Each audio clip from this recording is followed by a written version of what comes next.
বাগানে তো অনেক বেগুন আর লাউ হয়েছে। আজ এই এক ঝুড়ি সবজি নিয়ে বাজারে বিক্রি করব। এ কি, এই এই অসময়ে এমন বৃষ্টি এসে গেল। যা, বাজারে তো যেতেই পারলাম না। বাবা বাবা, আজ বৃষ্টি হওয়াতে বেশ মজা হবে। কেন কেন, মজার কি হয়েছে মা? মা বলেছে বৃষ্টির দিনে আজ খিচুড়ি রান্না করবে। ওহো, তাহলে তো আর কোনো কথাই নেই। এই নে, ঝুড়িটা নিয়ে যা। বাজারে তো যেতে পারলাম না, তোর মাকে দিয়ে বল কিছু সবজি রান্না করতে। উপেনের বউ চুলায় খিচুড়ি রান্না করতে বসিয়েছে।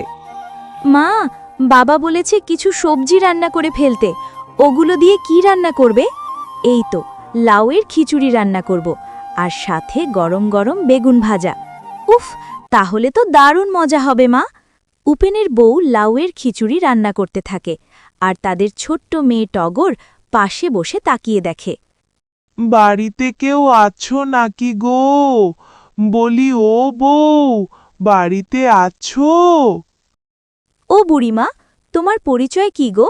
আগে তো দেখেছি বলে মনে হয় না।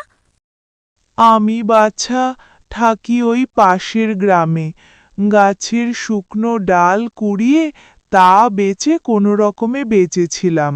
দুদিনের বৃষ্টিতে তো আর সে উপায় নেই বাছা, খিদের জ্বালায় তাই বেরিয়েছি। আহা ও বুড়িমা, তুমি কষ্ট পেও না, আজ তুমি আমাদের বাড়ি খেয়ে যেও। রান্না হলে ওরা একসাথে খেতে বসল। লাউয়ের খিচুড়ি খুব ভালো হয়েছে মা, আর বেগুন ভাজাটাও। বুড়ি মানুষকে খেতে দিয়েছ বাছা, ভগবান তোমাদের মঙ্গল করুন। তুমি আমাদের সাথে এতক্ষণ থেকেছ, তাতে আমার খুব ভালো লেগেছে বুড়িমা। হ্যাঁ বুড়িমা, তুমি বরং যতদিন বৃষ্টি না কমে আমাদের সঙ্গেই থাকো। আহা বাছারা, অচেনা এক বুড়ির প্রতি তোমাদের এত দয়া, তোমরা সত্যিই বড় ভালো লোক। এরপর থেকে বুড়িমা উপেনের বাড়িতে থাকতে লাগলেন, আর তিনি রোজ টগরকে রূপকথার গল্প বলতেন।